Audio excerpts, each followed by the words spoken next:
This is Kyle Hunter and Elijah Fleming with Don't Mean Nothin. We're here with Jack Foy. Jack, tell us a little bit about yourself and your military career and who you are. Okay.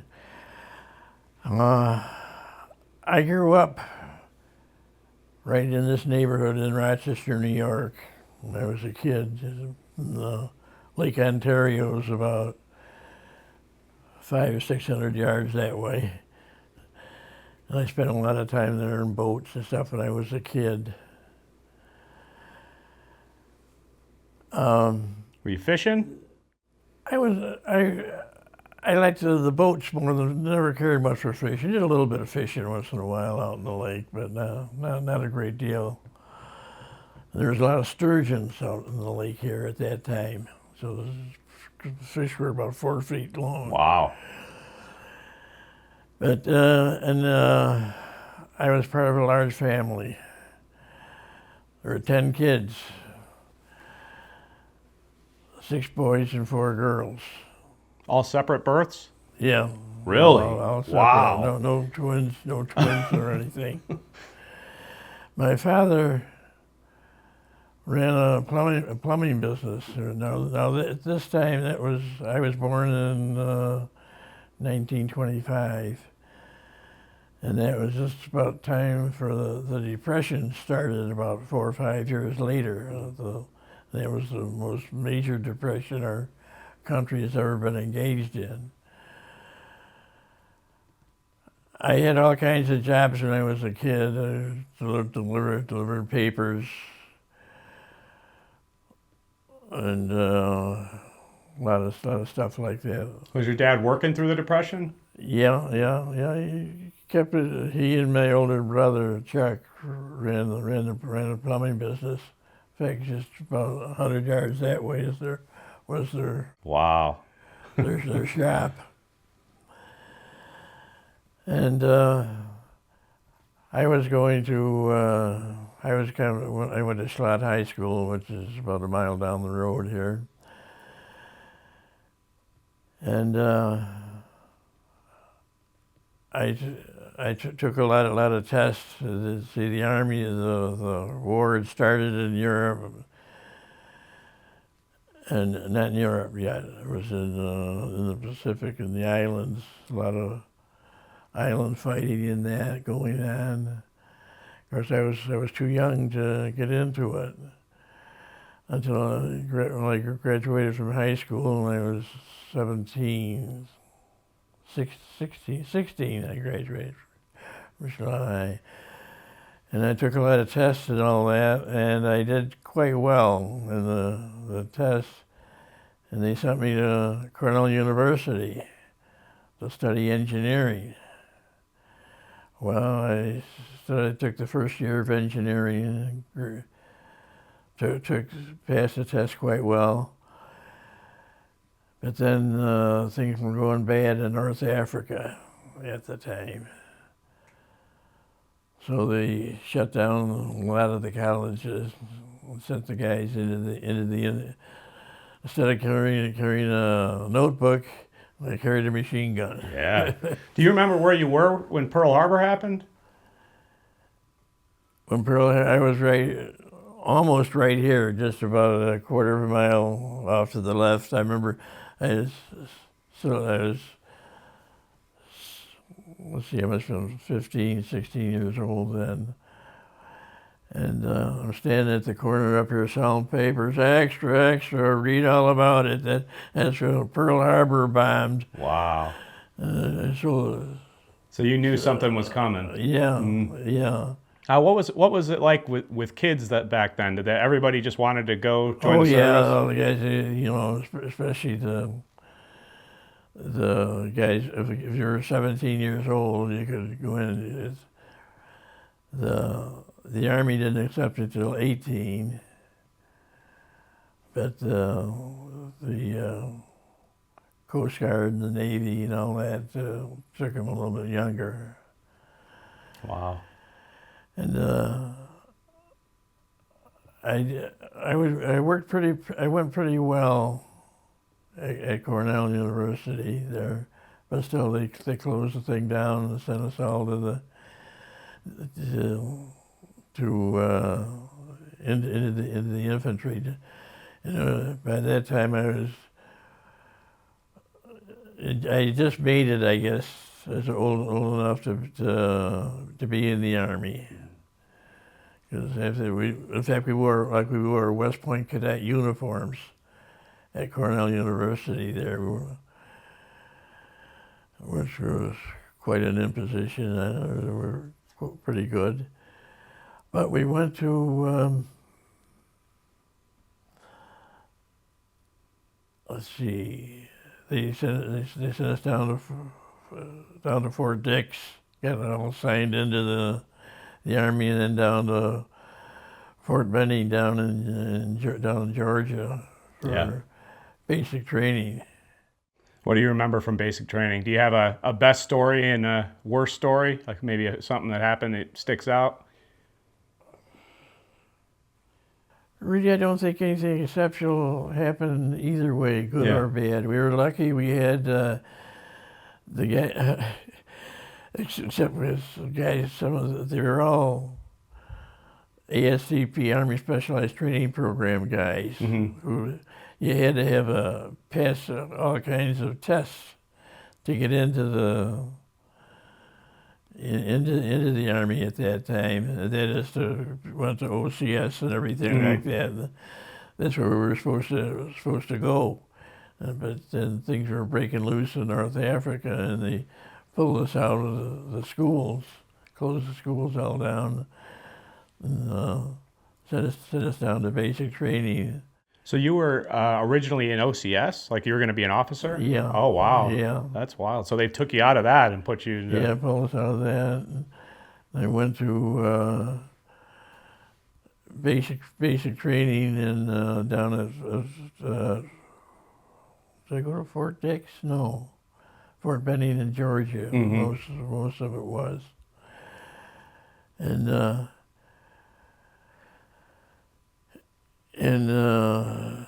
we were there taking basic training at Fort Benning when the D-Day started. Really?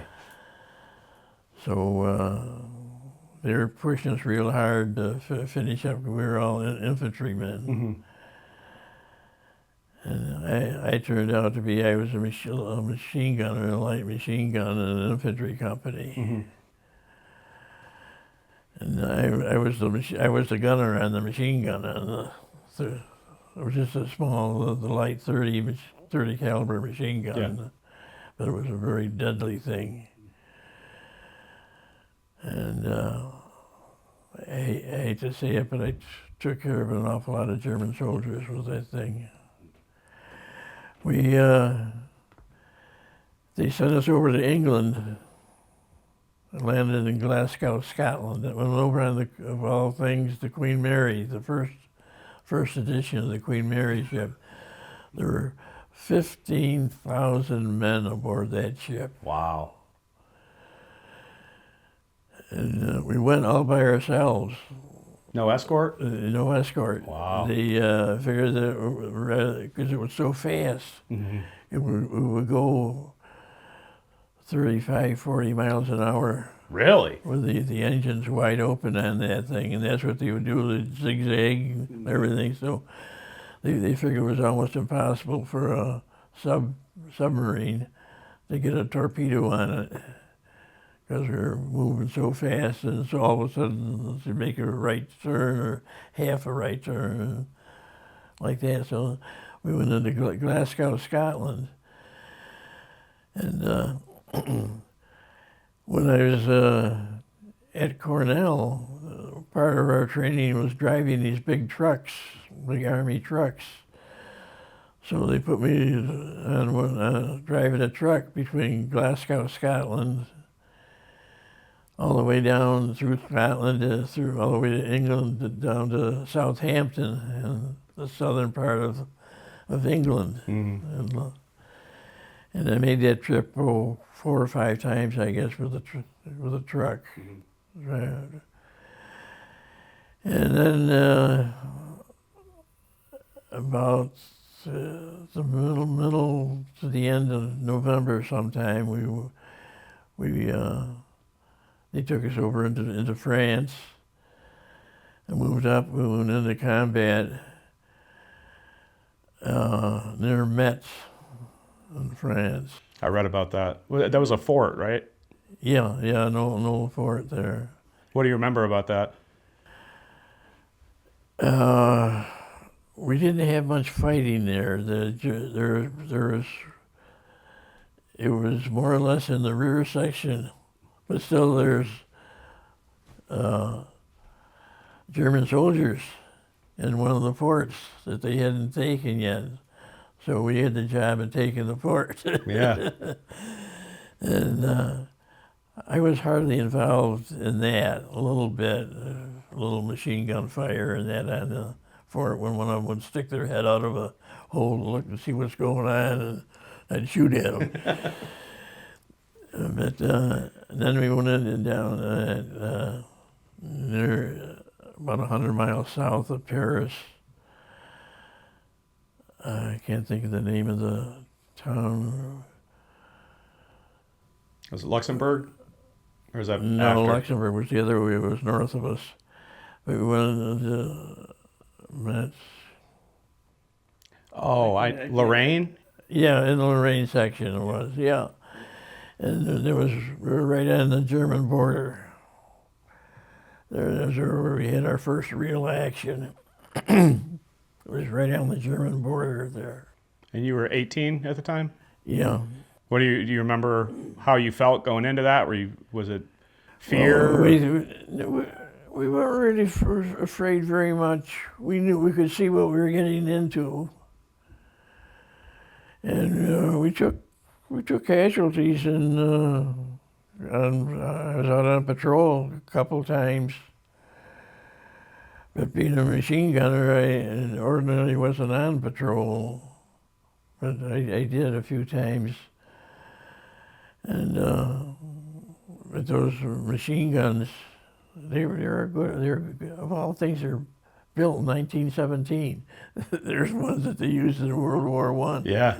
But they were a good gun, and they could stand to get banged around and get wet and still work. Theirs were they had the banana clip on the top, right? No. Still? Or that was after? No, a belt. Belt, okay. It carried the cans. They were about 10 inches square and 4 inches deep, the cans. And we just carried 3 or 4 of those cans. That would hold, I think, like 200 shells, 200 bullets in the thing there. So you said when you got to Lorraine, was that mostly in a city? No, it was in all country, little villages. It was kind of farming country. Yeah. And it was right on the German border. And we had a lot of fighting there for, about 3-4 weeks. And then the Bulge started. And so they pulled us out, the Tsar, and replaced us with an outfit fresh from the States, and sent us up, and we got to, went through Paris on the way to the thing there. And let me think for a minute. We went to into Belgium, and we were just outside of Bastogne. Now and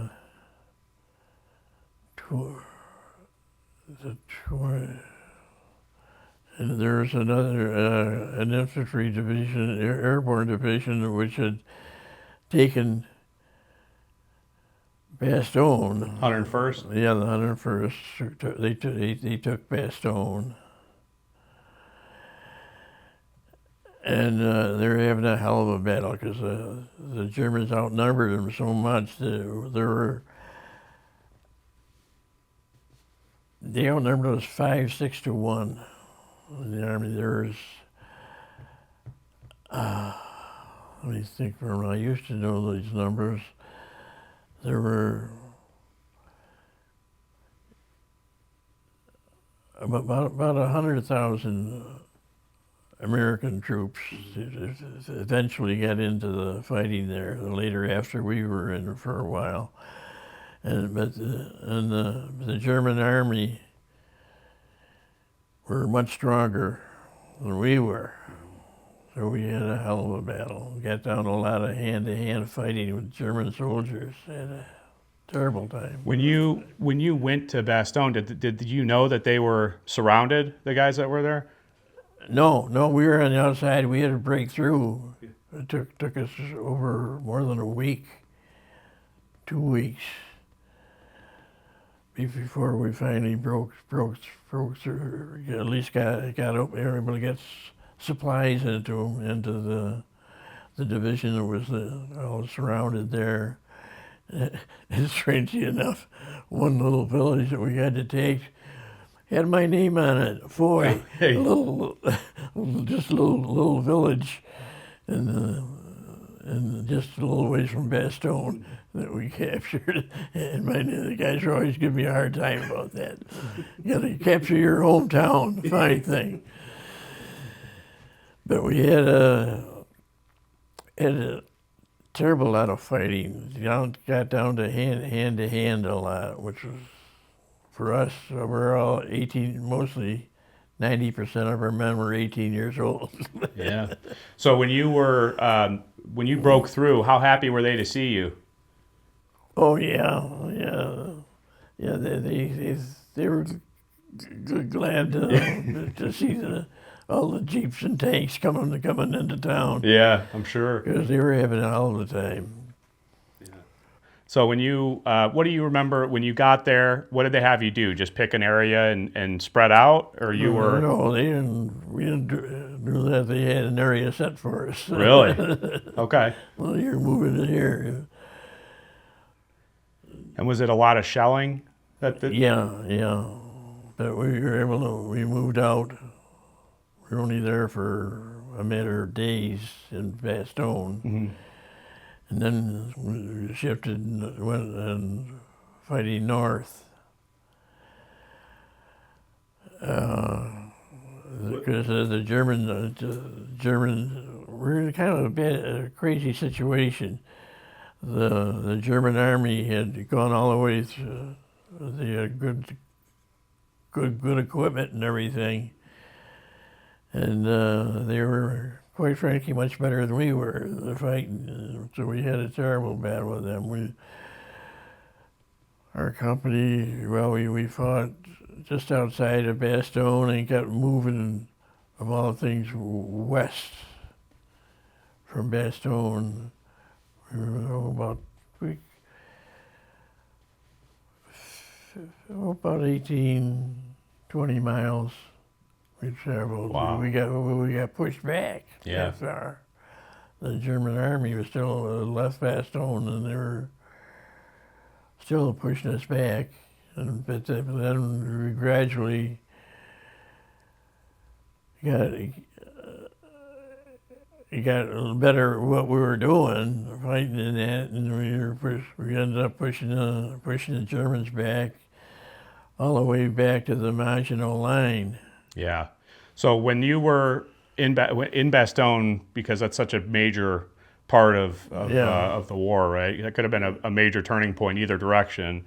Yeah. So your time there, do you remember, were you guys mostly on the offensive, or you were mostly fielding attacks from the Germans?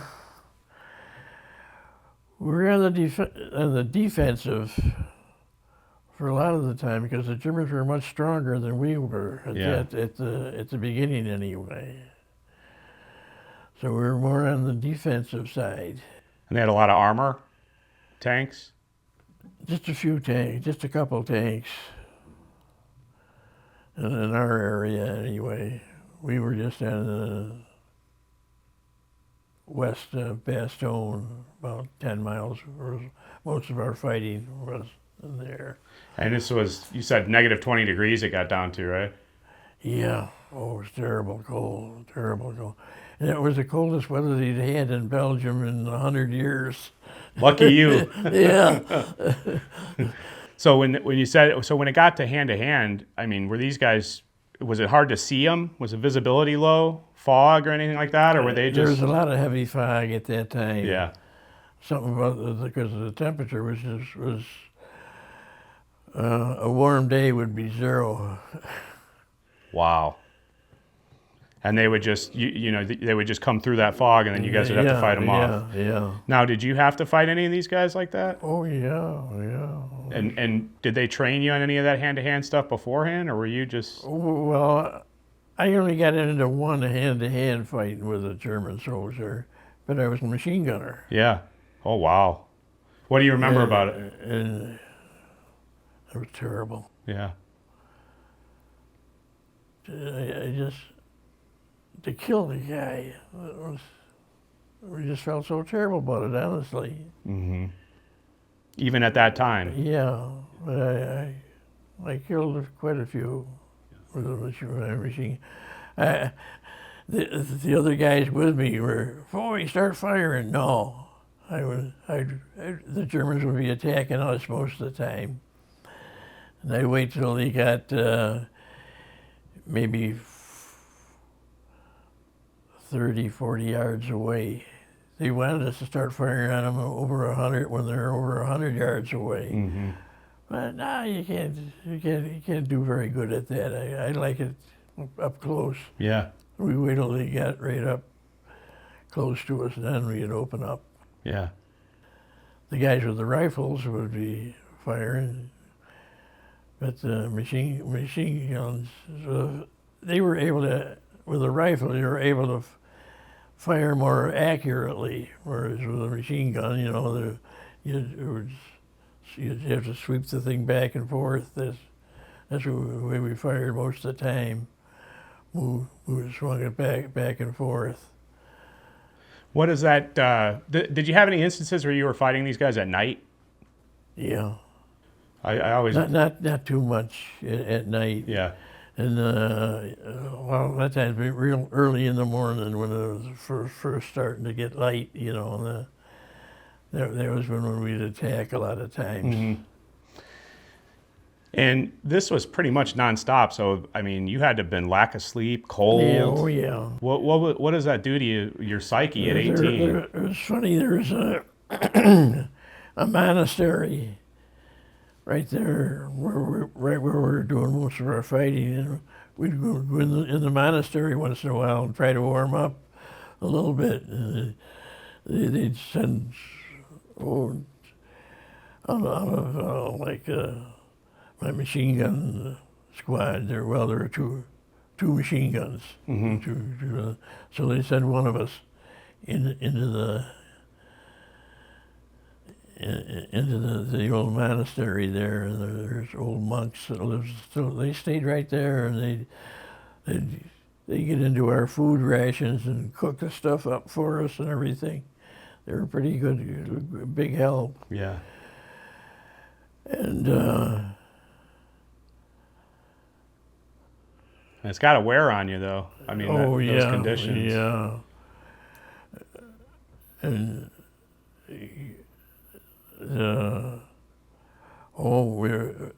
one day there that I remember quite well, we were attacking a town called Tulay, and there was a real heavy fog, but we had no reason to suspect there was anything in between us and the town of Tulay. Mm-hmm. We got up, and all of a sudden the wind changed direction and blew all the fog away. And there was 3 or 4 German tanks right in close on our right flank. And so, what the hell are we going to do? So our company commander, hey, Foy, you hold them back. We're going to try to get back to the back to the road. So I'm with a machine gun, and with maybe four guys helping me and a machine gun. I was the gunner, and the rest of them were carrying ammunition and that. And so the Germans saw that they had about 50 infantry, 100 infantrymen there too, and 3 or 4 tanks. So they started coming at us. Now the Germans, they wouldn't travel very far with just their tanks. They wanted the infantrymen around them because you could get pretty close and toss a hand grenade into the damn things or right into the treads of the tank. So they did their best to keep us away from the tanks. So we would fire and move, fire and move. Kept backing up, but the Germans finally got. Yeah, they couldn't see us, and the fog would come and go. So we were lucky with that, and but they were much stronger than we were. And finally, they got our artillery fire from the tanks. Was able to get us and. That hit, I don't know what it was, the shell hit my machine gun, blew it apart. And this one guy with me, he had a hole in his chest. And I ripped open the front of his jacket, and I smoked then. I don't know why, but I did. I took a packet of cellophane off of the coat and shoved that down against to cover the hole in his chest with it, and took I don't know, a jacket or something, put it on top of that, and drew his coat tight. And he was a big guy, and I couldn't carry him. I grabbed the back of his collar and dragged him a ways, and then one of the other guys saw I was having trouble. He came and helped. Together we dragged him back, and the other guys in my company had formed a line further up, and they opened up on the Germans. So we had quite a battle going there. But took the guy, and he'd never make it. He was ever hurt too bad, and. Strange enough, I knew the guy quite well. We used to go out together and that. And damn it, now I can't even think of his name.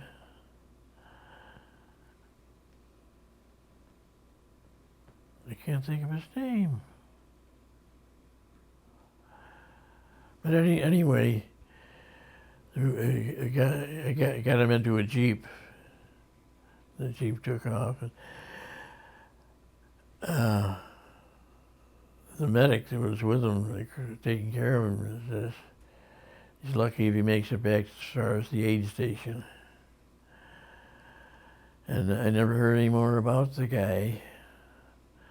So one day, here, my house is about 100 yards that way.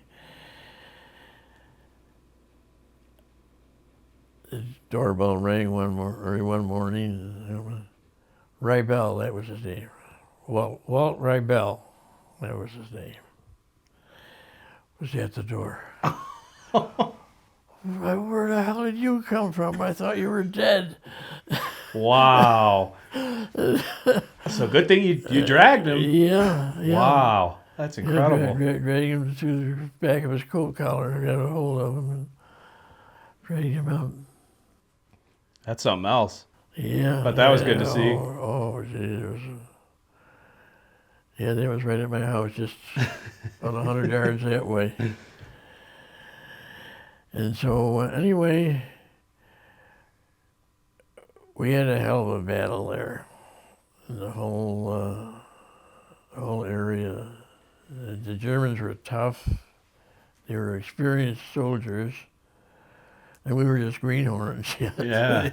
Did you have a hard time getting close to people or making friends because of that? Because you had a lot of guys that you would lose. I know your company specifically had a real high casualty rate. Yeah. We had we was about 200 men in a company, and I think we had about 70 or so killed, I think, and all but about 14 were wounded. I was wounded 3 times, but I was lucky, just very minor stuff. One bullet through my muscle on my leg, just a bullet through. They patched it up. The 8 men, can you still walk? Yeah, I can still walk. And get your ass back up there. That happened at Bastogne? Yeah. Did all 3 happen there, or just? All 3 happened at, I got 2 in Bastogne, and one about a month or so later. What was the second one? Down along the Rhine River someplace, I think it was. What was the second one? He had the bullet through the leg. I don't remember it. You don't remember? Through the skin of my thigh. I was lucky. None of them were serious wounds. Yeah. It's incredible. I was very fortunate. So when it comes to like making friends with the guys that you were there with, obviously you trained with a lot of these guys, right? Yeah. So would they bring replacements in for guys pretty frequently? Yeah. They try to get them in as quick as they could. Yeah. I mean, strangely enough, the new guys come in, you didn't want to know them. Yeah. Because you knew that damn well that within 2 or 3 days they were going to be dead. And that's the way it was. The old guys, we had learned the tricks of the trade because we had been fighting for about a month or so. So we knew the tricks of the trade. And the new guys didn't. Mm-hmm. They had training, they went through infantry training and that, but still there were a lot of things you had to learn to do, you did automatically. Yeah. Was there any that you remember specifically that you tried to help, that you were trying to teach anything to? Or most of them, it was so quick? Oh yeah, I tried. When we get a new guy into the gun, and you have to show him how to what we do with the machine gun. Of course, he had normally the guy that got it. We had the replacements would come up, and they would already have some training in either rifle or machine gun, whatever they were going to put them into. So they knew they had their basic training, Mm-hmm. but some of the stuff they didn't learn until it was too late. Yeah. So the Battle of the Bulge, is there anything else that you remember from that you carried with you, that anything at all, anything specific? Well, strangely enough, I normally carried an Army of 45 pistol, but that damn thing was heavy. Mm-hmm. With all the bullets you had to carry for it and all that. And so I was a machine gunner and I had to carry the machine gun. Usually there's 2 or 3 guys on the machine gun, and I would usually carry the tripod.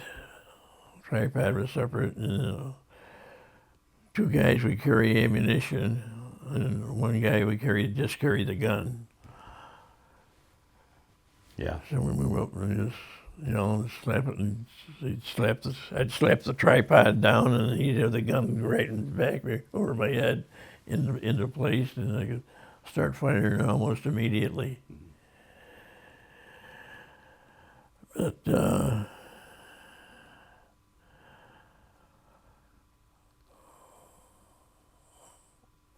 let's see. Oh, then we finally broke through. Had ahead of Bastogne, drove the Germans back. We drove just on the far side, we ran into the German Siegfried line. Yeah. And that was a son of a bitch line. That's the Hirchen Forest? Is that where that was? No, that was south of the Hurtigan. And that the Hurtigan was north of us. That was French, right? That built that, the Siegfried line, or was that a? No, the Germans. Well, they both did. Yeah. The Germans would build one here, and the French would have one over here. So that was a lot. It was like all bunker complex and tank traps, all that. I've seen pictures. It's a lot of distance to travel. Yeah. Had quite a time with them. Do you remember what they had you guys doing to try to get across that? At that time, the Germans were we had kicked the hell out of them in the Bulge. So they were generally retreating through that area. They were moving back, and we hit the Siegfried line. And strangely enough, first we pulled some crazy stuff on them at the I was trying to think. Oh, we get up close to the holes. We look the fort over pretty close to see where their openings were. And then we get the openings way up here, and we hit them down low on the sides where we figured there's nothing that they could get at us with, the fort. And we had a lot of fights in those little forts. They had the Germans would surrender to us a lot of times. They saw, especially when they saw a big tank pull up and back of us and a big rifle go around, kaboom. So we broke through an area, maybe a quarter of a mile from side to side, and we moved everything through that into the Siegfried line, and moved down along, got to the Moselle River, and a lot of the Germans were retreating, but they were fighting like hell. Because, see, the thing is, these guys, most of them have been fighting for 2 or 3 years. So they knew all the tricks of the trade. Yeah, a lot of those guys, did they bring them from the Eastern Front? That came over? Yeah. So they were already used to the cold, too, I'm sure. Yeah. Yeah, there were a couple divisions that they brought from the Russian front. But we went down, got down a lot of fighting. The German units were backing up, running down along the Moselle River. We finally got down, and we had trucks come in with boats, small boats, and across the Rhine River there. And we didn't have too much fighting at the Rhine, some, but not a great deal. The Germans were more interested in getting over to the Rhine River, which was only about 20, 25 miles away, the Rhine River, because the Rhine comes up like this, and the Moselle is over here, and the city of, can't think of the name of it, the big German city was at the end where the Rhine and the Moselle joined together.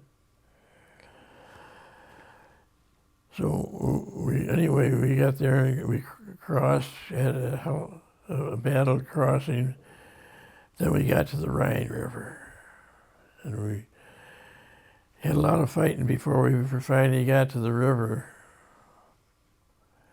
But the river was a big river. Yeah.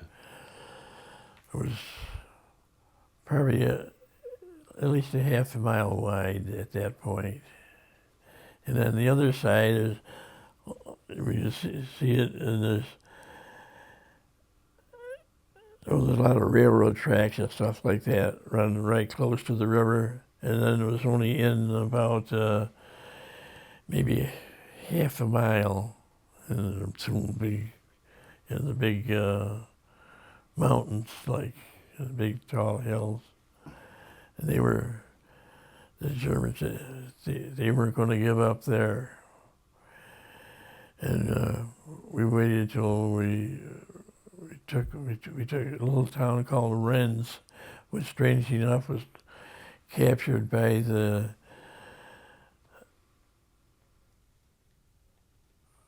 way back in history. What am I trying to think of now? The Roman soldiers. That was it. That was a little town that they had. And we had a lot of hand-to-hand fighting in that town. So finally we drove them out. And we were getting ready for about 3, maybe 4 days, getting ready to cross the Rhine. And these big trucks coming up in back of us with all these small boats on them. I say small, they're about the size of this room. Mm-hmm. About 20, 25 feet long and 8, 9 feet wide. And some of them had outboard motors on them. And we got across. We went very quietly. We didn't just paddle. And we got almost to the other side when the Germans finally discovered us. It was like 2 o'clock in the morning or something like that. They were doing all this. It was pitch black. Some German shot up a flare. So we had a hell of a time there. And then there was an engineering outfit that was supposed to come up to run the rest of the boats for guys to come over at. And the company commander, when he said, "You know how to run these boats, don't you?" I said, "Yeah, sure I do."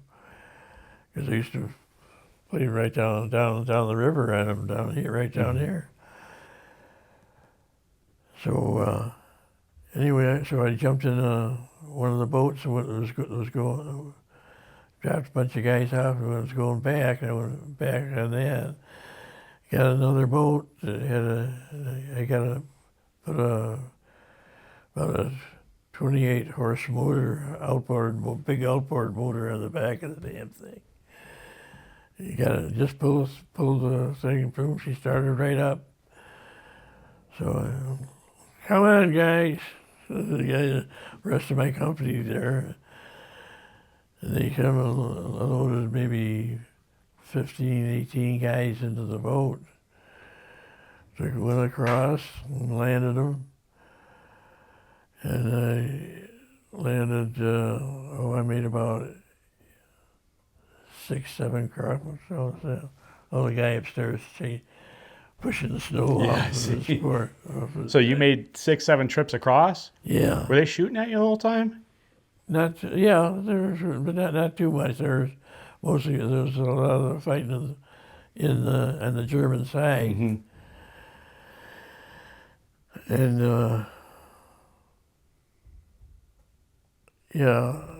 and finally I quit when it started getting light after 2 or 3 hours.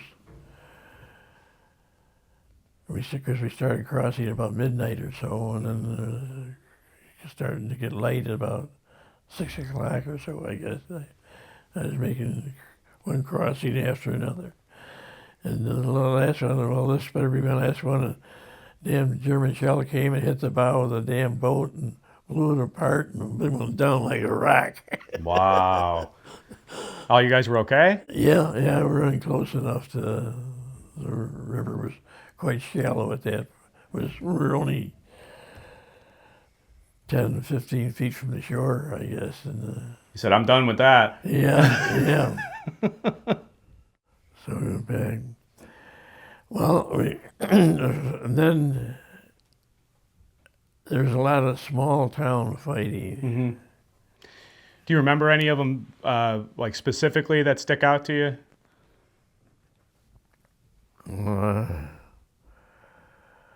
I remember a lot of them, but I can't name them. Yeah, that's fine. Because strangely enough, we were very rarely in a large city. Mm-hmm.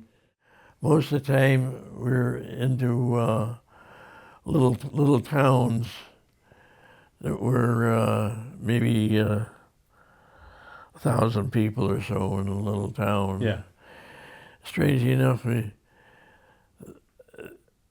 front of the town, there'd almost always be two German men, which would be probably in their 60s or so, on a machine gun, and 5 or 6 kids, about 14 years old, 15 years old maybe, with a machine gun on the other side of the road. And for some reason, they're all pretty much the same. And as soon as we came around the corner of the streets there, and the Germans would see us, comrades, the men, they'd surrender. Mm-hmm. Comrade, comrade, they'd yell at us. And these went, but the young kids wouldn't. Well, come on, you guys. No, boom, they wanted to stay and fight. Strange enough, they did. They hated like hell, but it was like shooting your kid brother. You know. Yeah. And that's what we ran into at most of the towns inland from the Rhine River.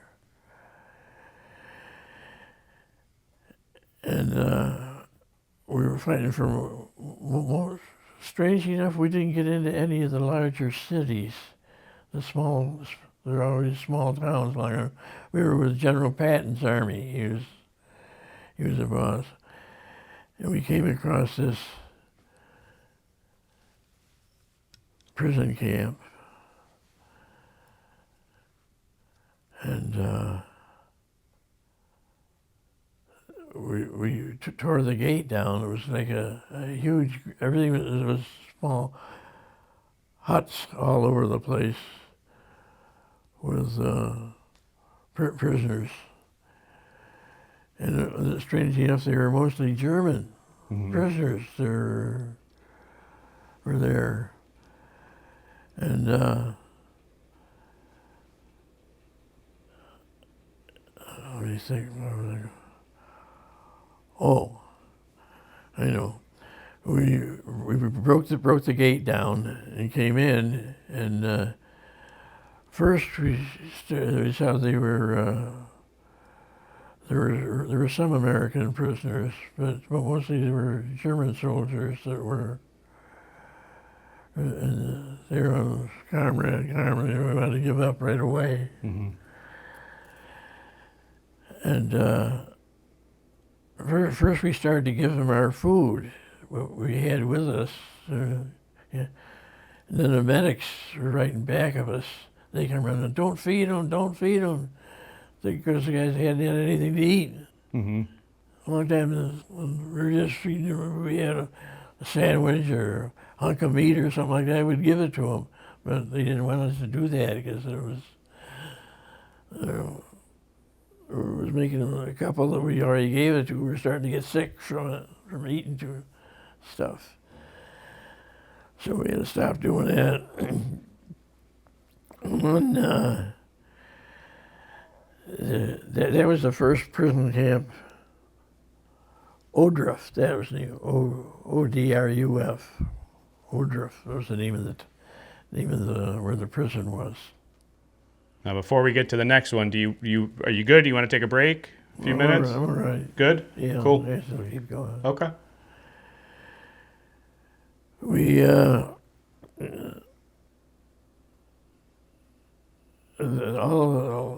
the big wheels in the Army, the big Eisenhower and all that, there was, as I say, that was the first large-sized prison camp that we liberated. So they were all coming up to see it. And especially Patton. Trouble is, I was. He wanted me to show him which barracks were these guys in. I said, these barracks over here. And I'll show you. When you get in, dead bodies all over the place. And he started heaving his guts. Patton did. Wow. It was awful. Yeah. What, were they mostly guys that starved to death? Yeah. Oh, wow. And they were German soldiers? A lot of them? There was quite a mixture there. There was a lot of French and Dutch soldiers that were there. And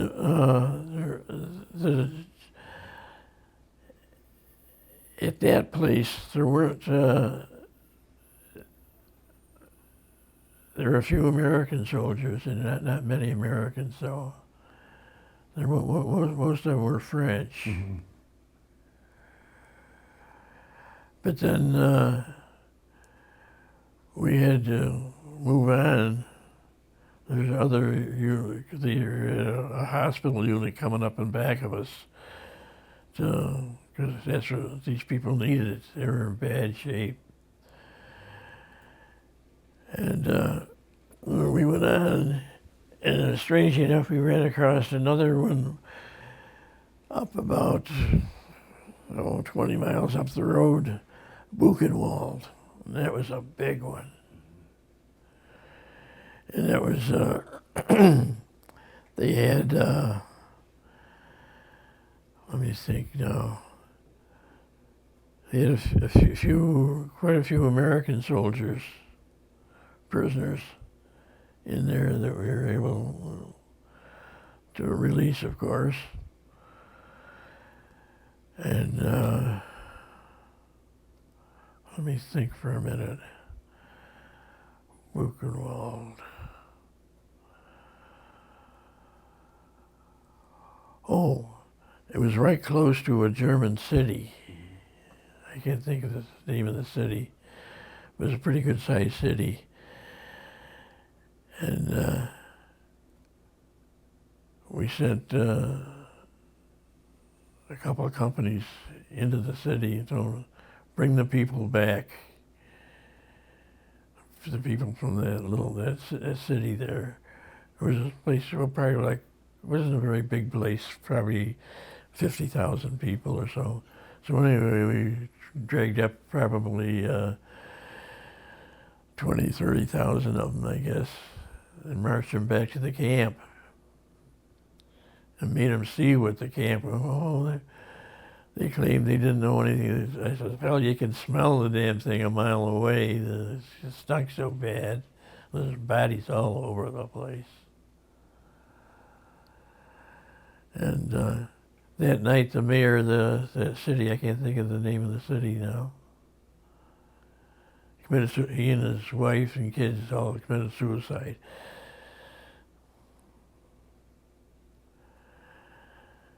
And then we were there mapping up that area for a while. And we continued all the way across Germany. And things were getting slow then.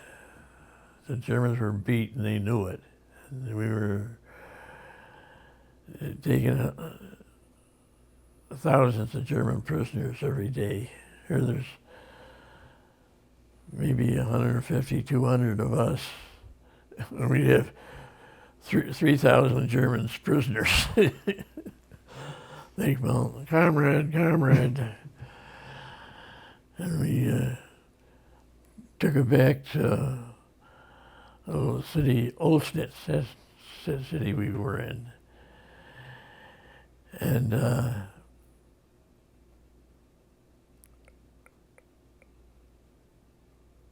oh, I know. We were there for about a week before this happened, before we moved on. And so we got to know the place pretty well. And every night, every day, really, the German soldiers would come in and surrender. So we just, let me think now.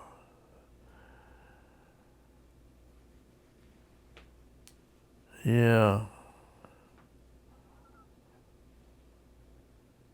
We took these,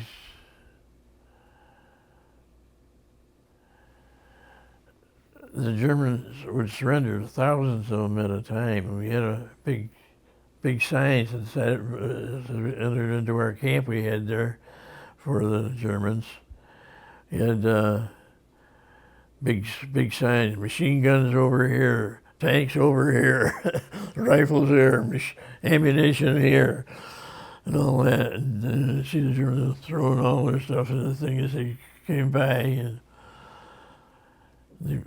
And strangely enough, there were so many of them. If they all would have spit, they would have drowned us. There was only about 1,000 of us, one battalion, an infantry battalion. And I know, we had them all turn in their guns and ammunition, but we had the German officers keep their guns. That was to keep their own men in line. And I'll be damned, I had this German General von Schack. We had this huge field, about 50 times the size of this field here, I would say. And it was just filled with enemy soldiers. And I had General von Schack, the German general, was equivalent to Patton. There he is. He had two or three German armies that he was in charge of. And so the battalion commander, I got to know him quite well. Our own battalion commander. He says, boy, you take that German general and keep good care of him. I don't want my guy shooting him. We need him to keep his own men in line. Because all the guys wanted to shoot him. And did they seem relieved? Huh? Did the Germans seem relieved? Like they were happy to be done with it? Oh yeah. And so I got a carbine on my shoulder, like that. And I had two other guys with me, American soldiers. There had to be 20,000 German soldiers there. We walk up in the middle of them. And one of the German soldiers, it looked like he still had a rifle and he was bringing it up.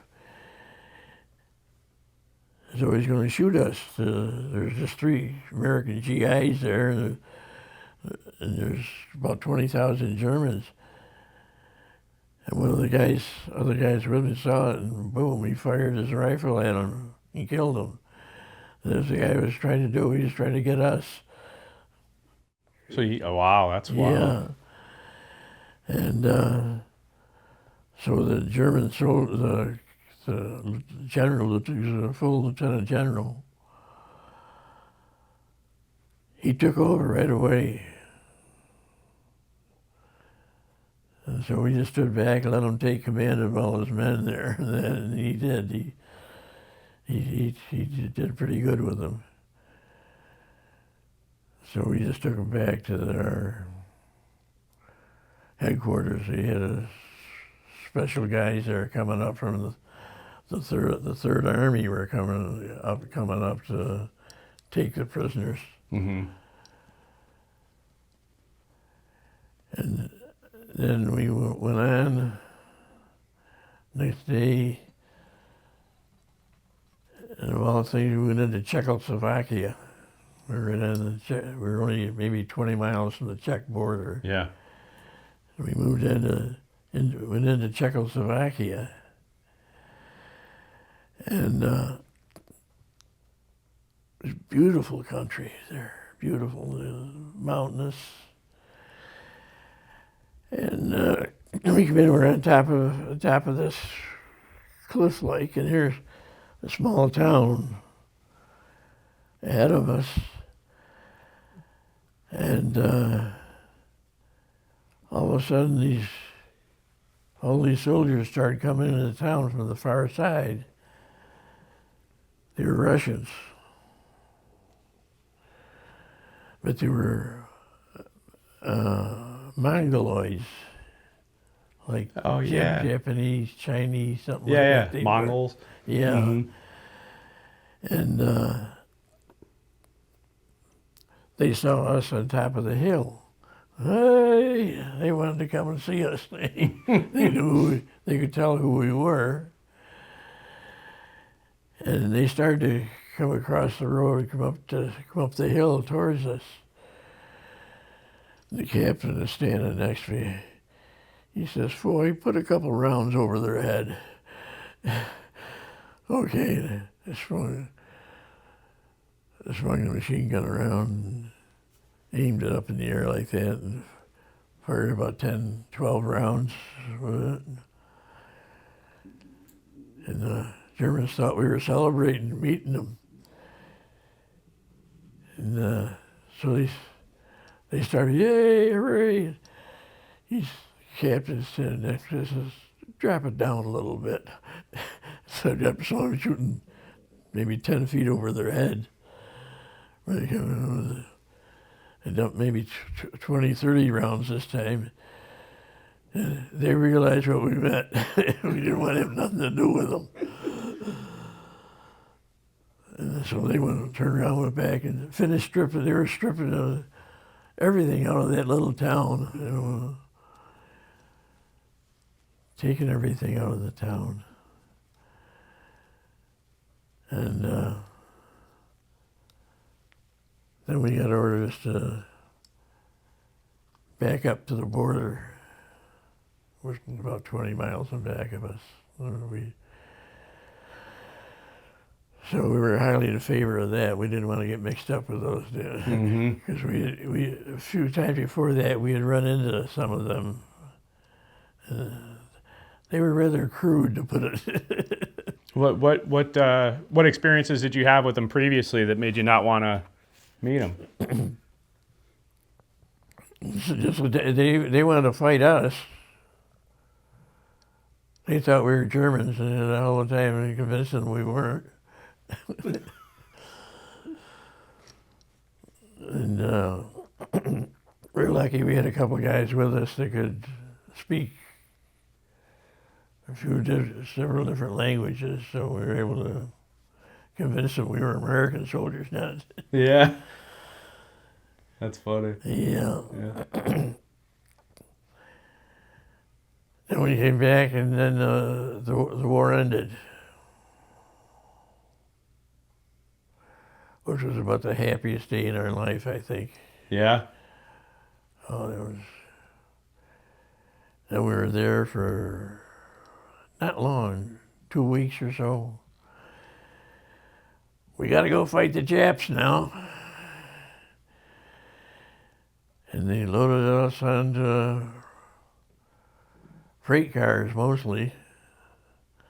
Took us all the way back across France. Took 3 or 4 days to get over to the French port, and there was the big American ship, the West Point. was in the harbor there, Le Havre, I think it was, the French harbor. And he loaded us on that ship. And we were lucky, though. They kicked the officers out of their cab. They all had cabins. Our general kicked the officers out of the cabins and put our battalion. We got decorated 3 or 4 times, special decorations. And so they were pretty proud of us.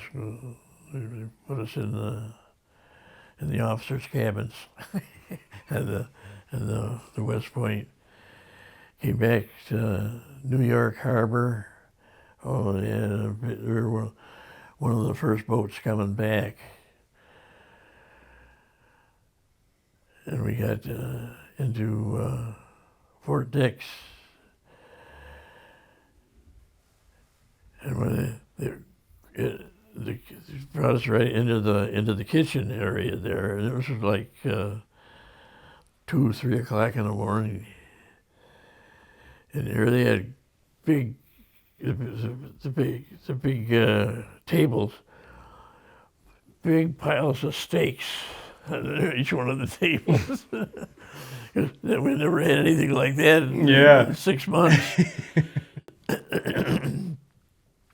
So we did a pretty good job with the steaks. And had liberty, and the fight was still going on in Japan. Mm-hmm.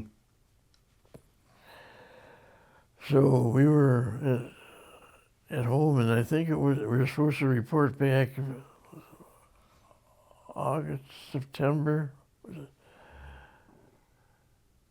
I think it was September. We're supposed to report back to Fort Dix, and the 15th or something like that of September. They gave us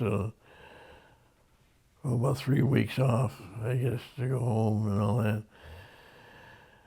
But then the Japs surrendered. So, well, most of us didn't get back to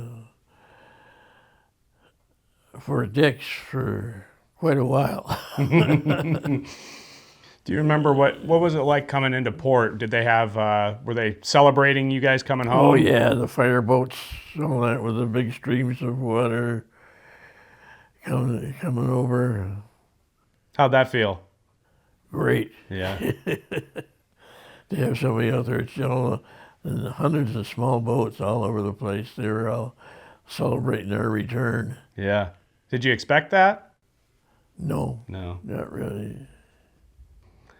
Almost feels like what you guys experienced then compared to now and how they treat veterans now. It's just, there's such a separation in patriotism where even in Korea, you know, they appreciated you guys, the public did so much. Yeah. But, and then, you know, and you were in Korea, right? Yeah, yeah. Did you get a celebration like that when you got back?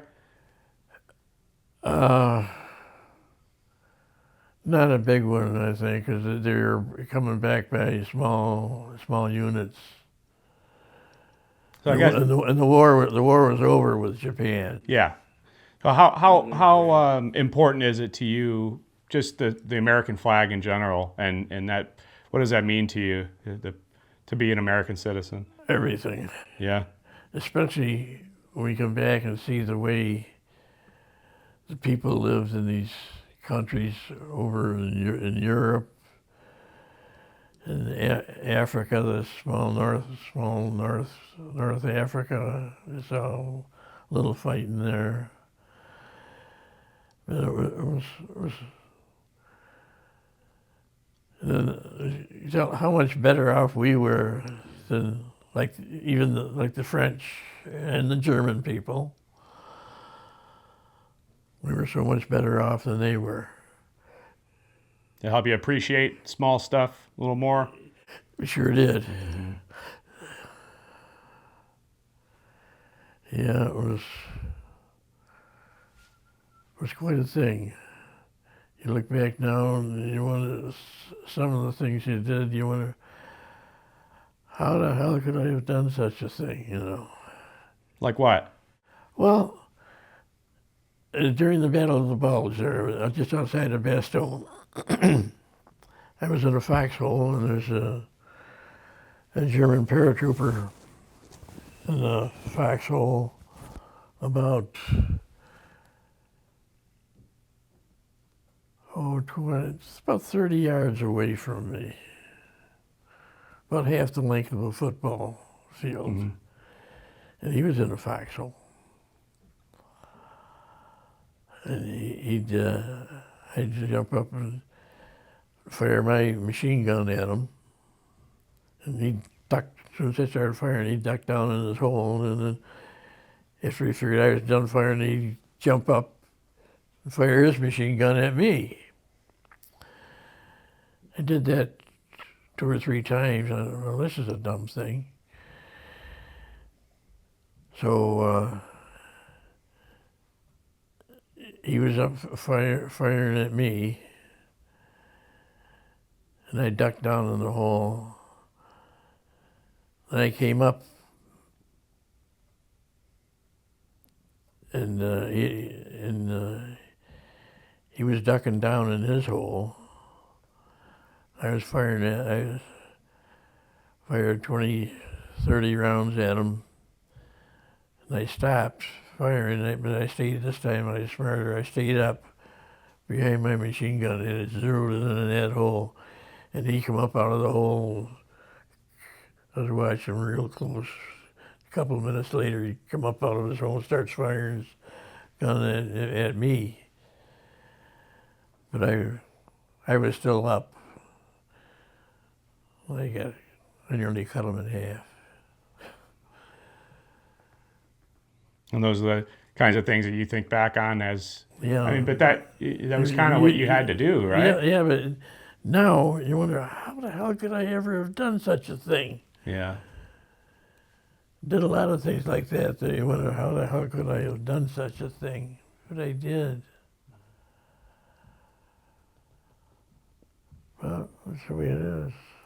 So I guess, I mean, anybody that's been in any of these conflicts, right, over the years, Vietnam, Korea, the modern, there's a lot of guys that feel that way, right? Yeah. And what can you say to them, maybe guys that were from the most recent conflicts that are having a hard time with the same thing? Yeah. What would you say to them that'll help them get through the next day? Well, just that you remember that at least a lot of the American people might not be very much in back of them, but you can certainly count on the soldiers right in back of you. They're coming, are really on the American side. So, because really, that's about what it was like, honestly, toward the end of the war. And then the war with Japan. When I come back from that,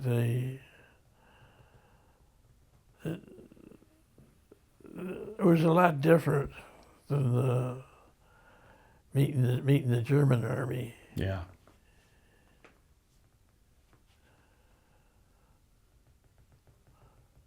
The war with Japan was over when I got there. But it was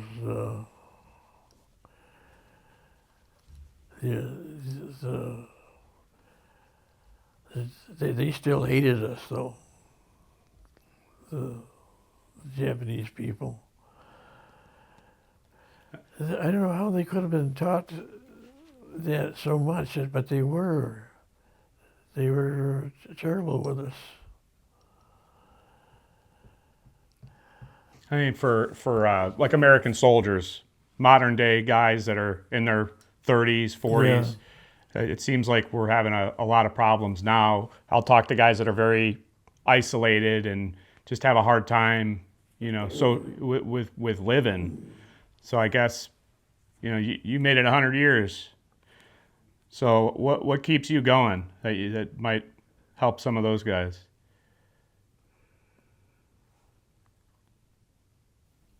I don't know. We knew what we were doing.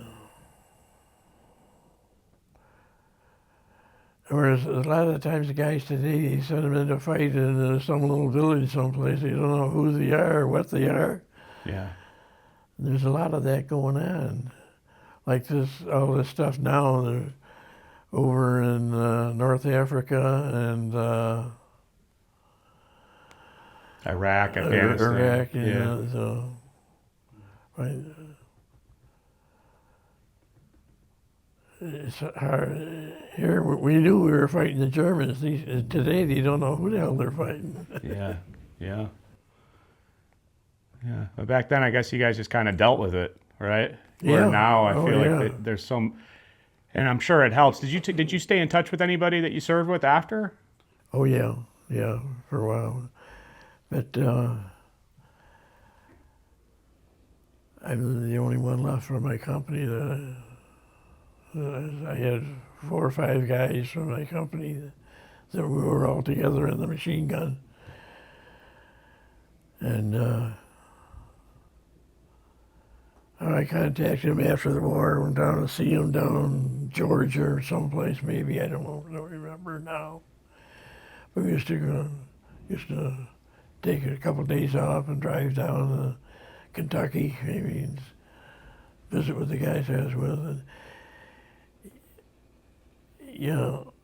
felt an awful lot of closeness to guys that you served with. Because, Joe saved my life. I almost saved his life one time. I'm not sure if I did or not. That went on an awful lot. How important is it then for guys to make sure that they stay within their group and continue to stay in contact with those people, with people that they served with, to have that sense of community, Yeah. It sounds like that was a pretty important thing for you. Yeah, it was. We had, I don't know, a closeness that you can't, kind of hard to describe, that you were with a guy that, Joe saved my life twice. Pete, I saved his life. They understand more. Yeah. Right. They sure do. There's nothing tougher than a frontline infantryman. That was the worst of all of them, was the frontline infantry.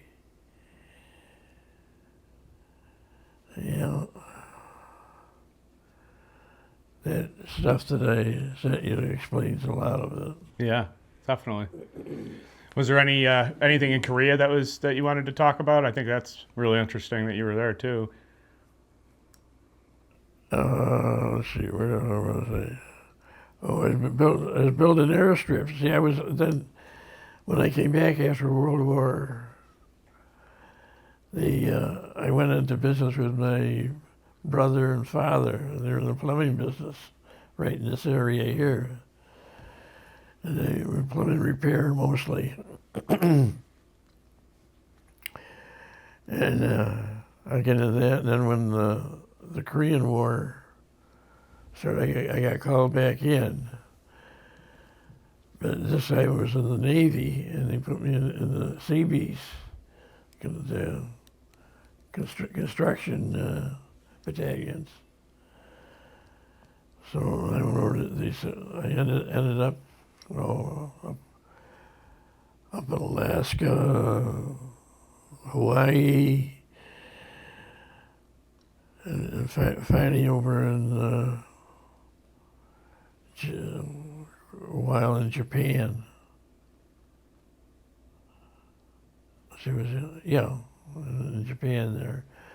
I was there for quite a while in Japan, building airstrips and airplane hangars and that sort of thing. Mm-hmm. And so then eventually, did they send you to Korea? Yeah. Okay. Yeah, that's where I was. Oh, okay. Or, no, let's see. No, I didn't get to. Strangely enough, I got to know this was an airstrip that we were adding on to it, making it bigger. And about halfway between Yokohama and Tokyo it was. And let me see now.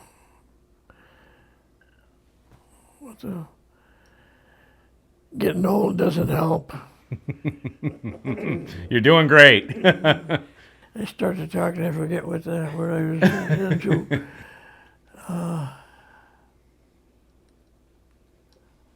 Check the script. I'm just kidding. Yeah, yeah.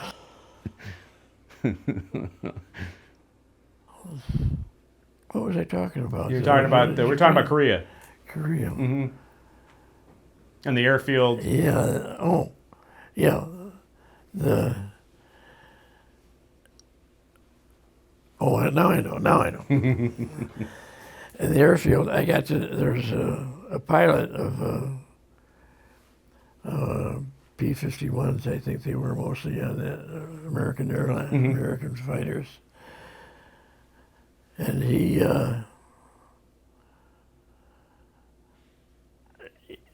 says, "Hey, you want to go on a flight with me?"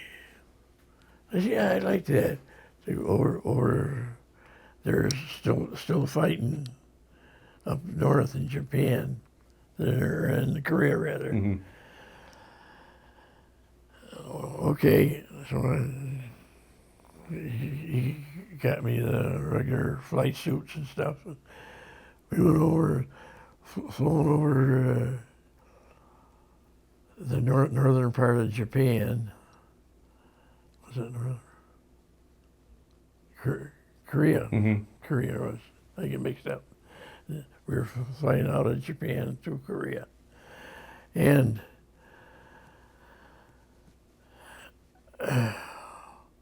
all of a sudden I look out, here's this big thing like a telephone pole flying on by us. It was their anti-aircraft explosives for the Russians. They weren't Russians. Chinese. The Chinese Yeah. had. This isn't a good place to be. Let's get the hell out of here. So I didn't do that again. I didn't do that again. Now, did you re-enlist for Korea, or did they call you back? I re-enlisted. We had a ship down here at the harbor. And I had a boat, then a 26-foot cabin cruiser, a small one. And we used to go out with the Navy guys, we had a PC, a Navy patrol craft down there, and they signed me up to run that thing. I had a good time for a couple of years on it, and I decided, well, I'm gonna quit, and I know, I wasn't going to sign up. The sign-up time was 3 months or something like that. I'll be damned, the Korean War didn't start. I got called back in. Wow. Yeah, I bet your job was a little better in Korea than it was in... Yeah, it was over in Germany when we had it was pretty good. If you got a message for the world, in your 100 years, what is something you'd say if everybody could hear it? Be kind to each other.